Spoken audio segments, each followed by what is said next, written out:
രണ്ടോ മൂന്നോ സ്ത്രീകൾ ഒരു കുപ്പിയോ ഇരുമ്പിന്റെ കഷ്ണമോ ആയി നിങ്ങളുടെ വീട്ടിലേക്ക് വന്നാൽ നിങ്ങൾ സൂക്ഷിക്കുക. പറഞ്ഞത് ഞാനല്ല, കേരള പോലീസാണ്. വീടുകളിൽ പാഴ്വസ്തുക്കൾ പെറുക്കാൻ വരുന്നവരെ സൂക്ഷിക്കണമെന്ന മുന്നറിയിപ്പുമായാണ് കേരള പോലീസ് രംഗത്തു വന്നത്. പഴയ സാധനങ്ങൾ എടുക്കാനെന്ന വ്യാജേന വീടുകളിൽ കയറി മോഷണം നടത്തുന്ന നിരവധി സംഭവങ്ങൾ കേരളത്തിൽ റിപ്പോർട്ട് ചെയ്തിട്ടുണ്ട് എന്നാണ് പോലീസ് പങ്കുവച്ച ഫേസ്ബുക്ക് പോസ്റ്റിൽ പറഞ്ഞിരിക്കുന്നത്. രണ്ടോ മൂന്നോ സ്ത്രീകൾ ഒരു കുപ്പിയോ ഇരുമ്പിന്റെ കഷ്ണമോ ആയി വീട്ടിലേക്ക് എത്തുന്നു. ശേഷം ഈ കുപ്പി അല്ലെങ്കിൽ ഇരുമ്പിന്റെ കഷ്ണം വീടിന് സമീപം അല്ലെങ്കിൽ കോമ്പൗണ്ടിനുള്ളിൽ വെക്കുന്നു. തുടർന്ന് കൂടെയുള്ള ഒരു സ്ത്രീ കോളിംഗ് ബെൽ അമർത്തുകയും മറ്റ് രണ്ട് സ്ത്രീകൾ വീടിന്റെ രണ്ടു വശങ്ങളിലായി മാറി നിൽക്കുകയും ചെയ്യുന്നു. വാതിൽ തുറക്കുന്ന ആളിനോട് താൻ ആക്രി പെറുക്കാൻ വന്നതാണെന്ന് പറയുകയും വീട്ടിലുള്ള പഴയ സാധനങ്ങൾക്ക് നല്ല വില തരാമെന്ന് അവകാശപ്പെടുകയും ചെയ്യുന്നു.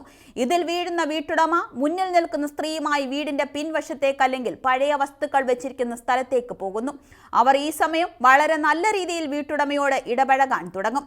ബാക്കി രണ്ട് സ്ത്രീകൾ ഈ അവസരം മുതലെടുത്ത് മുൻവശത്തു കൂടിയോ പിൻവശത്തു കൂടിയോ വീടിനകത്ത് കടന്ന് വിലപിടിപ്പുള്ള വസ്തുക്കൾ കൈക്കലാക്കുന്നു. ഇതാണ് സ്ത്രീകളുടെ മോഷണ രീതിയെന്നും പോലീസ് പറയുന്നുണ്ട്. കഴിഞ്ഞ ദിവസം തൃശൂരിലും ഇത്തരം ഒരു സംഭവം ഉണ്ടായെന്നാണ് പോസ്റ്റിൽ പറഞ്ഞിരിക്കുന്നത്. ഇവർക്ക് 20 പവൻ സ്വർണമാണ് നഷ്ടമായത്. അപരിചിതർ വീട്ടിലേക്ക് കടന്നു വരുമ്പോൾ അങ്ങേയറ്റം ശ്രദ്ധ പുലർത്തുക. അവശ്യ സന്ദർഭങ്ങളിൽ 112 എന്ന നമ്പറിൽ പോലീസിനെ വിളിക്കുകയെന്നും പോസ്റ്റിൽ പറഞ്ഞിട്ടുണ്ട്. അന്യസംസ്ഥാന തൊഴിലാളികളെ സൂക്ഷിക്കുക, മലയാളികൾക്ക് ജാഗ്രത. ഈ മുന്നറിയിപ്പ് കേരളത്തിൽ പറയാൻ തുടങ്ങിയിട്ട് വർഷം 1-2 കഴിഞ്ഞിട്ടേ ഉള്ളൂവെങ്കിലും അന്യസംസ്ഥാന തൊഴിലാളികൾ കേരള സമൂഹത്തിൽ ഉണ്ടാക്കുന്ന ക്രൂരമായ കുറ്റകൃത്യങ്ങൾ നാൾക്കുനാൾ വീണ്ടും ആശങ്കാജനകമാകും വിധം കൂടുകയാണ്. കേരളത്തിൽ എത്ര അന്യസംസ്ഥാന തൊഴിലാളികളുണ്ട്? അവർക്കെല്ലാം ആധാർ കാർഡ് ഉണ്ടോ?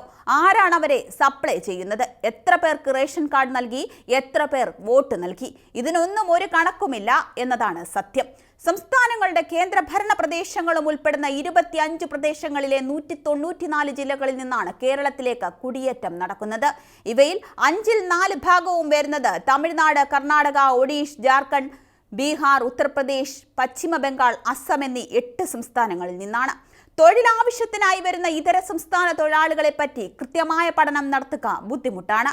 കാരണം ഇവർ താൽക്കാലിക തൊഴിലിനായി വരുന്നതിനാൽ തന്നെ ഇവരുടെ താമസ സ്ഥലവും മറ്റും ഇടയ്ക്കിടെ മാറിക്കൊണ്ടിരിക്കും. കൃത്യമായ രേഖകൾ പരിശോധിക്കുക അസാധ്യമാണ്.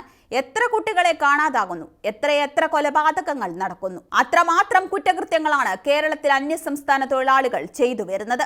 ഇവർക്ക് ദൈവത്തിന്റെ നാട് തുറന്നുകൊടുത്ത് സർക്കാർ വീടും വെള്ളവും റേഷനും വോട്ടും ഒക്കെ നൽകി പരിപാലിക്കുന്നത് എന്താണ്? ഇവർ കേരളത്തിൽ എന്തിനാണ് ഇനി നിലനിർത്തുന്നത് എന്ന് പോലും ആലോചിക്കണം. ഇവർ ചെയ്യുന്ന ക്രൈമുകൾ അന്വേഷിക്കാൻ പോലീസിന് കോടികൾ ചിലവാകുന്നു. മോഷണം, കൊല, ബലാത്സംഗം എന്നിങ്ങനെ നാട് കുട്ടിച്ചോറാകുന്നു. ഇതിലേറെയും പ്രതികൾ അന്യസംസ്ഥാന തൊഴിലാളികളാണ്. കേരളത്തിൽ വന്ന് കൊലകൾ നടത്തി പ്രതികൾ കടന്നു കളയുന്നു, കണ്ടെത്താൻ പറ്റാത്ത വിധം രക്ഷപ്പെടുന്നു. ഓരോ മലയാളിയും സുരക്ഷ ഉറപ്പാക്കുക. നിങ്ങളുടെ രക്ഷയ്ക്ക് നിങ്ങൾ മാത്രമെന്നറിയുക. സ്വയം രക്ഷ ഉറപ്പാക്കി മലയാളികൾ വീട്ടിലും പുറത്തും ജീവിക്കുക. ആ കാലമാണിപ്പോൾ.